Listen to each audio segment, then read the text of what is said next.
Bonjour à tous, c'est Michel Destruel et je vous souhaite à tous la bienvenue. Écoutez, écoutez-moi ce soir, c'est vraiment un privilège pour moi, un honneur vraiment de recevoir, attention, une pointure du marketing de réseau, Monsieur Jean-Michel Sidem. Jean-Mi, merci d'avoir accepté mon invitation. Comment vas-tu d'abord? Moi, je suis BIM, hein, je te parlerai du BIM. C'est un honneur pour moi, en tout cas, d'être interviewé par toi quand on voit un petit peu le parcours et tout ce qui se passe aujourd'hui dans l'industrie du MLM. Donc, non, un grand plaisir pour moi d'être là avec toi aujourd'hui. Ben écoute, merci d'avoir accepté mon invitation. Et puis, je vous le dis, lui, attention, c'est un gladiateur, c'est un véritable Spartiate, c'est une machine de guerre. Vous prenez des notes, prenez stylo, papier, enregistré, revoyez la vidéo 25 fois si vous voulez. Mais Je regardez, l'ai, il est je l'ai là. avec moi. Il est là, le Spartiate. Il est là, Ok. Léonidas. Attention. Exactement. Attention, et puis musculation à fond, sport à fond. Voilà, c'est ce qui me plaît et c'est ce qui plaît à beaucoup de monde. Donc, Jamy, est-ce que tu peux me raconter, avant d'avoir rencontré le marketing de réseau, en fait, un peu ton parcours, d'où tu viens, etc. Alors, moi, je suis originaire de la Guadeloupe, donc petite île de la Caraïbe. Hein, Basse-Terre ou Grande-Terre? Tout au milieu, les abîmes. Il y en a pour tout Le le monde. réseau, donc on dirait à grande terre, mais on va dire pile au milieu. Mon père était des Abîmes, ma mère était de Petit-Bourg, donc un petit peu entre les deux. Et donc, avant le marketing de réseau, j'étais étudiant. Donc, moi, j'ai eu la chance de rencontrer le marketing de réseau très jeune, à 19 ans. Et souvent, pour ceux qui se demandent s'il faut une expérience ou autre, je le dis, bon, j'espère que mes filles ne verront pas le reportage. J'ai bac 3, c'est-à-dire que j'ai passé mon bac 3 fois. C'est bien ça. Donc, euh, donc voilà, juste avant, ben, je pense que je me cherchais. Je savais que je n'étais pas à fond sur les études, mais j'ai eu la chance de rencontrer le marketing de réseau par un ami de classe, un très, très grand ami, qui m'a invité, comme tout le monde, hein, le marketing de réseau, à découvrir une opportunité. Et pour moi, j'ai retenu une chose: vous pouvez faire fortune sans expérience. Waouh, c'est bon, j'ai signé, ça m'intéresse. Et voilà comment mon histoire elle a commencé. Donc, juste avant, j'étais simplement étudiant, en train de s'amuser un petit peu à droite à gauche, quoi. Donc, en fait, tu as démarré direct dans la vie active comme un networker, si j'ai bien compris. Bim. C'est Incroyable. l'opportunité pour moi qui a changé ma vie, ça a été ça. C'est-à-dire que je suis rentré dans le commerce ou bien dans l'industrie traditionnelle après avoir rencontré le marketing de réseau. Il y a eu plusieurs phases, je Ouais, pense bien qu'on va sûr. en parler. Mais oui, ma première expérience professionnelle, ça a été une boîte de MLM. Génial. Alors, ça fait combien de temps que tu es dans l'industrie maintenant? Bah, j'ai commencé à 19 ans en 99, donc ça va faire 21, 22 ans. 22 Ouais. ans. Ça y est, l'expérience, elle est là. D'ailleurs, le succès est là aussi. Il est au rendez-vous. Alors, c'est vraiment important, ce que je vais vous dire d'ailleurs à tous là, en regardant cette vidéo, les amis. Prenez vraiment des notes parce que ce gars-là, il fait des sous, il fait de l'argent. Je vous le dis. Donc, c'est vraiment quelqu'un qui a passé les étapes. Ça a été un processus, si on peut le dire, Jamy, pour toi, comme un apprentissage, puisque c'est un véritable métier. Et tu en es la preuve vivante. Il faut s'accrocher. La réussite est là. En tout cas, bravo à toi. Alors, tu as été dans combien de compagnies à peu près? Si tu peux raconter un petit peu. Alors, on va dire peut-être une bonne dizaine. Ouais, J'ai commencé, donc, comme je te dis, avec une compagnie qui se voulait très avant-gardiste, vu ouais, qu'elle proposait, elle nous disait à l'époque qu'on allait bientôt avoir des box dans 10 ans. Donc, elle vendait Internet sur la télévision. C'était des box, un truc de ouais. malade, hein. Je parle de ça en 99. Et donc, le visionnaire et tout, etc. Et malheureusement, ben, au bout d'un an, le projet n'a pas donné suite. Mais si tu veux, moi, ça a été ma première année, une année décisive, car j'ai découvert la PNL. J'ai découvert la formation, le développement personnel, la programmation neurolinguistique et bim, mon cerveau, il a switché. Et donc, à partir de là, je me suis retrouvé après dans le commerce traditionnel en tant que commercial. Et en fait, tout ce que j'avais appris en un an, en appliquant dans le commerce, donc les lois que vous connaissez, Eh oui. loi de Pareto, loi de 80-20, etc., etc., pyramide de Maslow, toutes ces bases que j'avais reçues la première année, en les mettant en pratique en tant que commercial, bim, meilleur vendeur dans toutes les sociétés dans lesquelles je suis rentré, juste en appliquant les techniques que j'avais apprises dans le MLM. Ouais, c'est une Donc, super école. ouais, c'est vraiment la base. Après, je suis resté 8 ans dans les compléments alimentaires parce que je travaillais en salle de sport. Donc, c'était plus facile pour moi de vendre de la santé. Ça a été vraiment une belle industrie également pour moi, l'industrie des compléments alimentaires, où j'ai fait 2 sociétés. Et ensuite, ben, je me suis mis sur le digital depuis 10 ans, où là, ben, oui, j'ai passé peut-être trois grosses sociétés qui à chaque fois m'ont permis, chaque fois qu'on a changé, de passer à un autre step et step supérieur. Ouais, je vois. Et au niveau, justement, tu as parlé de dev perso, là. Tu as parlé de PNL, tu as parlé de dev perso, tout ça. Tu peux me dire un petit peu, déjà, bon, j'ai compris, tu fais du dev perso, donc faites tous du dev perso, c'est important. Il y a l'exemple même qu'il faut en faire. Toi, tu es plus bouquin, livre audio, les deux, vidéo, c'est quoi ton truc? Alors, j'ai été, bien évidemment, quand tu rentres dans l'industrie, on va te conseiller de prendre des bouquins. Donc, moi, le bouquin qui a changé ma vie, que je mettais comme une Bible, que je lisais matin, midi, soir, c'est Le pouvoir illimité d'Anthony Robbins. Donc, ça a été le premier bouquin, le seul que j'ai réussi à lire du début à la fin, parce qu'à l'école, je détestais lire. Et donc, je l'ai mangé. Comme je dis, j'ai eu la chance de découvrir le développement personnel très jeune. Donc, je n'avais pas d'a priori, de préjugés. Pour moi, je me suis dit, si ces gens-là, ils réussissent, je l'ai pris comme vérité tout ce que je lisais. Et donc, j'ai testé. Je ne l'ai pas pris comme un roman, mais vraiment comme des travaux pratiques. Tout ce qu'il y avait dans le livre, je l'ai testé. Et donc oui, j'ai d'abord commencé avec les bouquins. Je ne suis pas un gros lecteur, d'accord. Donc, j'ai rapidement switché avec les vidéos. Et là, moi, je me shoot aux vidéos. C'est vraiment tous les jours, une, deux vidéos. Avant d'aller m'entraîner, c'est des vidéos de développement personnel que je prends, des messages qui me mettent le power, tu vois. Donc, vidéo. Voilà. Donc, quand je voyage, j'ai des lectures, mais en général, au quotidien, c'est vraiment vidéo et audio. J'aime vraiment ressentir la voix. Certains speakers ont des voix qui me mettent le feu et ça me conditionne. Je vois. Comme par exemple, tu as Eric Thomas, on parlait d'Eric Thomas tout à l'heure, une voix qui. C'est ma référence en vidéo. Lui, c'est grave. D'ailleurs, Tony Robbins aussi a une voix rock là, qui percute. Voilà, exactement. Les Brown aussi. Les Brown, c'est des voix vraiment qui. C'est impactant, tu ressens et les émotions, on est dans un business d'émotions. Bien sûr. Donc, pour passer à l'action, il faut que tes émotions elles soient au taquet. Et donc, moi, c'est plus vraiment vidéo et audio. Alors, pour que les gens comprennent bien que bon, tu n'es pas arrivé là où tu en es aujourd'hui par hasard, j'aimerais vraiment que tu leur partages un peu l'état d'esprit au quotidien que tu mets en place vraiment sur le terrain pour pour avoir réussi à devenir le leader que tu es aujourd'hui. Vraiment, explique-leur un peu ton état d'esprit. C'est quoi ton état d'esprit aujourd'hui?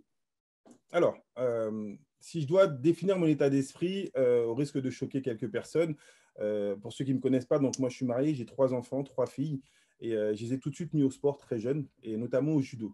Et je leur ai posé une question, c'est qui le champion du monde de judo? Direct, on trouve Teddy Riner. Je te donne une deuxième question, c'est qui le numéro 2? On ne se souvient pas des deuxièmes. Donc moi, voilà, mon état d'esprit, c'est quand tu rentres dans quelque chose, c'est pour être le number one.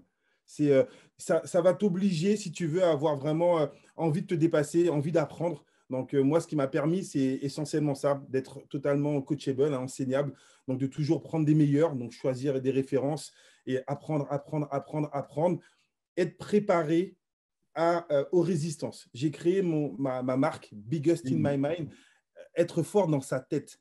Parce qu'en fait, souvent, on a envie que ça soit facile, mais tu sais que tu es dans le domaine du sport, moi je suis dans le domaine du sport. Si tu as un haltère qui est lourd, eh ben, tu as 2 solutions. Soit tu le déposes, soit tu entraînes ton muscle pour qu'il devienne léger. Exactement. Et en fait, c'est ça. Tu dois entraîner ton cerveau pour que les résistances, parce qu'il va en avoir. Moi, je préparais les gens aux résistances. Mon brain, c'est pour dire aux gens, il va y avoir des résistances.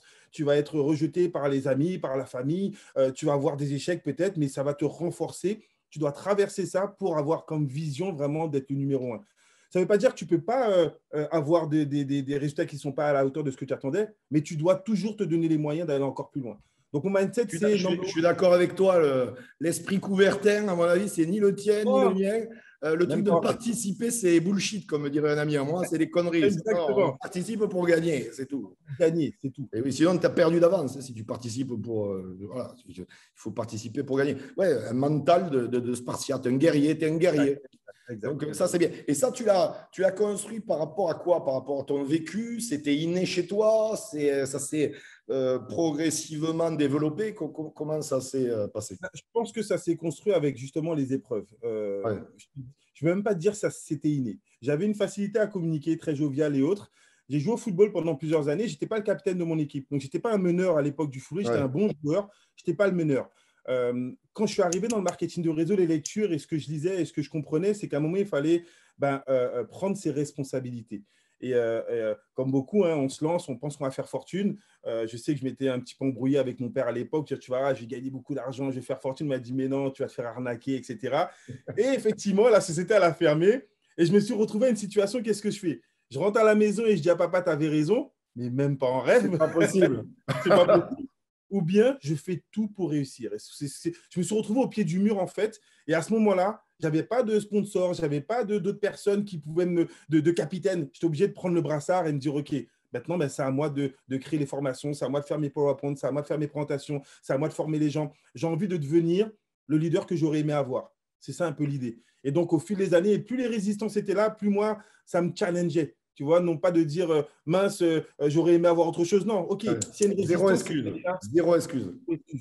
Et c'est quand j'ai commencé à m'enlever toutes mes excuses à moi que j'ai arrêté d'accepter celles des autres et que forcément, ben, tu prends, je pense, la casquette du leader et que les gens ont envie de te suivre.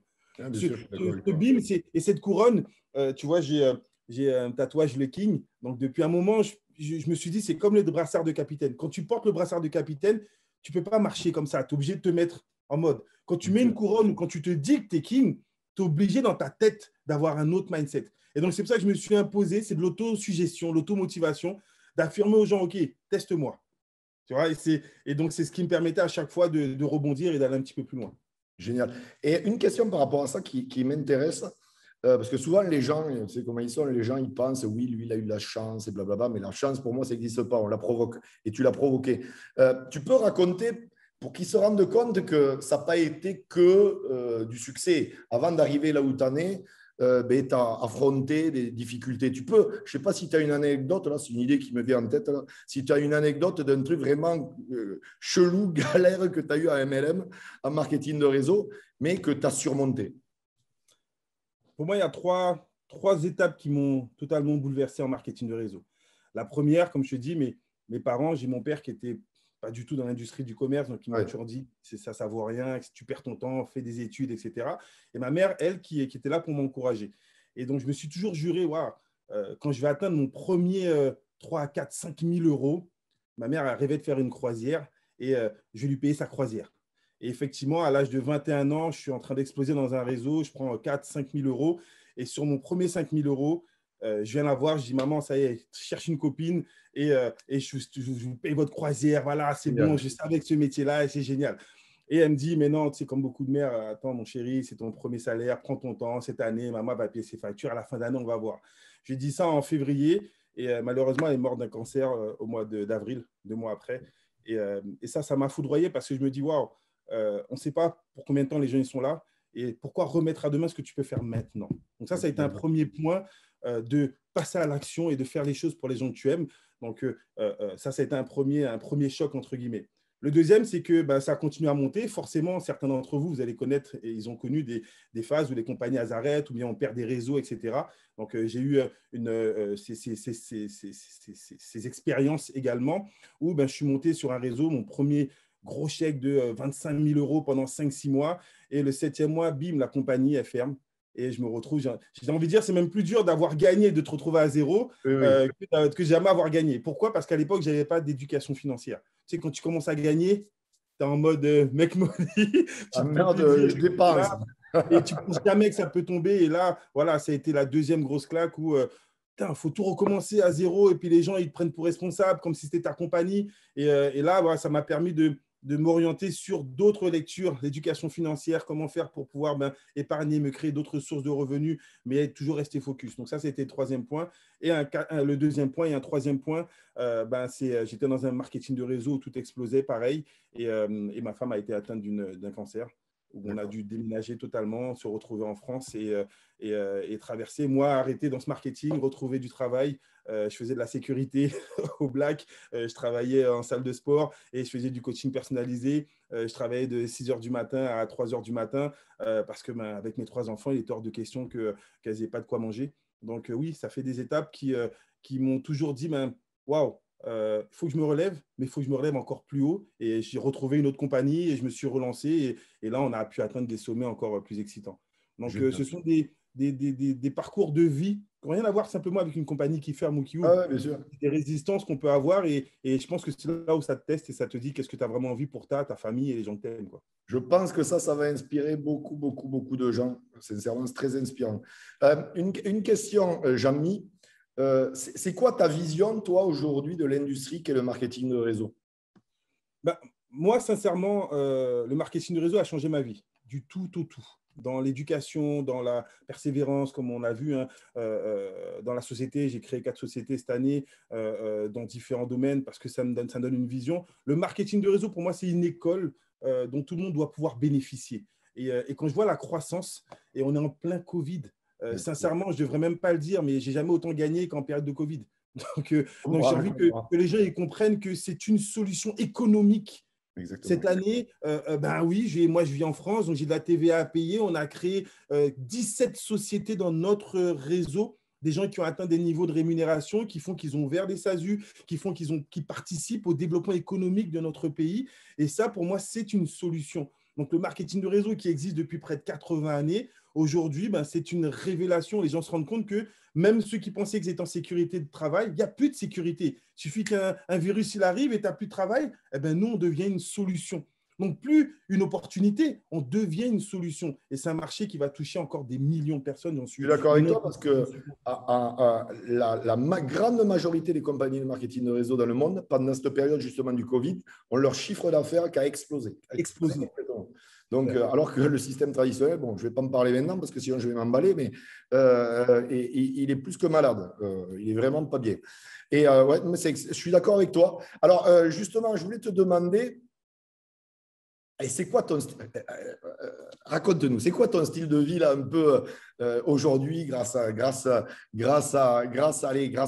cette industrie?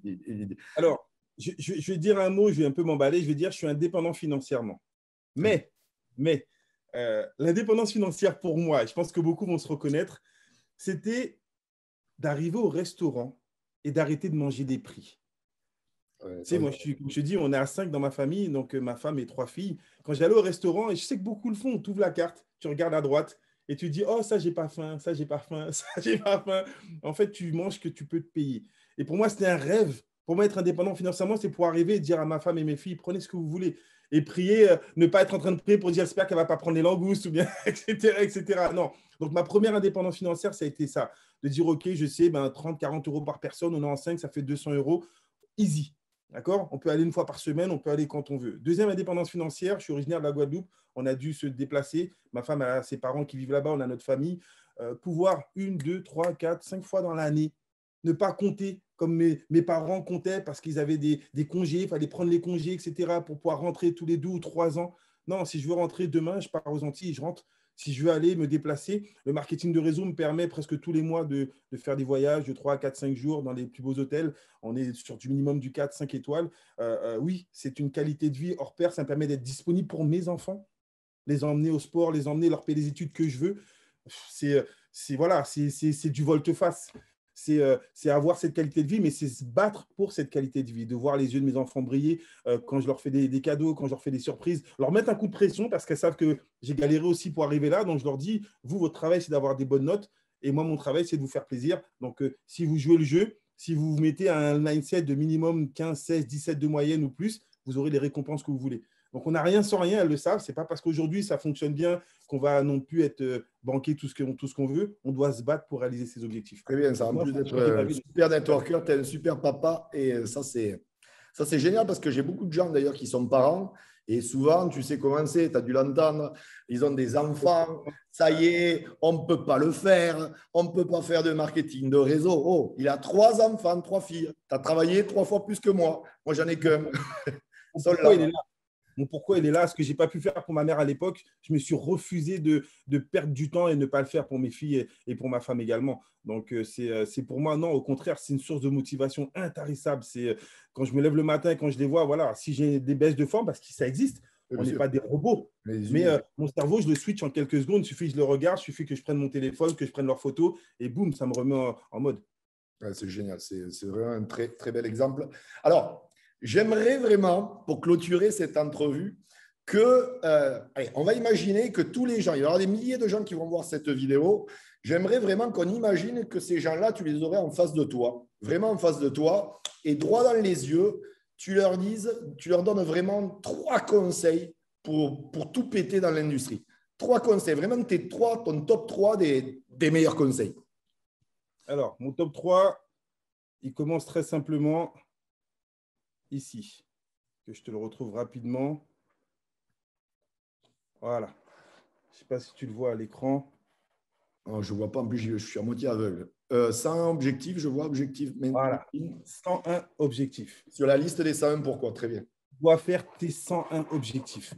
Première chose, tu fasses partie de mon réseau ou pas, si tu te lances dans le marketing de réseau, tu dois avoir une source émotionnelle qui te met au taquet tout le temps. J'en ai au niveau de mes enfants, ma famille, mais j'ai mes 101 objectifs sur moi tout le temps. Parce qu'il y aura des phases difficiles, il faut avoir quelque chose qui te raccroche. Pas le truc, ce que tu aimerais aimer faire, la plus belle voiture, la plus belle maison, les plus beaux voyages, ce que tu veux, les trucs que quand on parle, wow, ça te met déjà en énergie. Et pas 1, pas 2, pas 10, 101. 101 parce que tu dois, excuse-moi l'expression, hein, masturber ton cerveau. Tu dois faire en sorte que ça te fasse plaisir de regarder ce pourquoi tu vas te battre. Il y aura des résistances, tu dois avoir un moteur. D'accord? Et le moteur des networkers, le moteur des gens des millionnaires, c'est la puissance de leur rêve. Donc, 101 objectifs. Ça, c'est le premier j'ai envie de dire, potentiel que tu dois te créer. Le deuxième, cherche dans ton business la personne qui a les résultats que tu convoites. Il y aura 10 000 personnes qui seront là pour te décourager, 10 000 personnes qui diront que c'est dur, 10 000 personnes qui diront que tu ne vas pas y arriver, ça ne sera pas possible. Tu dois trouver un exemple. Cherche un exemple d'une personne. Si ce n'est pas ton sponsor, si ce n'est pas ton leader, cherche un leader dans ton network qui a les résultats que tu convoites et tu colles à tout ce qu'il fait. Si lui l'a fait, toi, tu peux le faire. Il a 2 bras, 2 jambes, c'est un être humain comme toi. Si lui l'a fait, tu dois pouvoir le faire. Donc, tu dois trouver ta référence et te battre pour atteindre son niveau, pour après même le dépasser parce qu'on vise le number one. Et le troisième, n'arrête jamais. Sois biggest dans ta tête. Le muscle que tu dois travailler le plus, c'est ton cerveau, la persévérance. Persévérance, reste au focus. Tu seras alpagué par 10 000 opportunités à gauche, à droite qui vont te vendre du rêve. Reste au focus. Si lui, il a réussi à le faire, toi aussi, tu dois pouvoir le faire, mais il faut que tu persévères. La persévérance, il n'y a pas de date. On ne va pas te dire c'est à telle date que tu vas réussir. C'est là où ça devient difficile. C'est quand ça devient difficile que tu dois continuer à persévérer. Donc, tu es sans un rêve, cherche ta référence et persévère. Voilà les trois moteurs, en tout cas, que moi, j'utilise pour pouvoir avoir ces résultats-là. Les amis, c'était Jean-Michel Sidem. Écoutez, vraiment, il est chaud bouillant, le gladiateur, le bulldozer, le spartiate. Vraiment, ça a été un plaisir pour moi de faire cette entrevue avec toi. J'espère que vous avez pris des notes. J'espère que vous allez re-regarder cette vidéo. Les amis, vous likez cette vidéo, vous partagez, vous commentez. Oui. Et puis, si vous êtes des équipes à Jean-Michel, là, on supporte Jean-Mi, on commente la vidéo, les amis, on la commente. Et abonnez-vous à ma chaîne, bien sûr, ça fera toujours plaisir. Notification, abonnez-vous, je compte sur vous. Jean-Mi, du fond du cœur, merci encore d'avoir accepté mon invitation. Bravo vraiment pour tout ce que tu fais. Et je te dis à très bientôt, mon ami.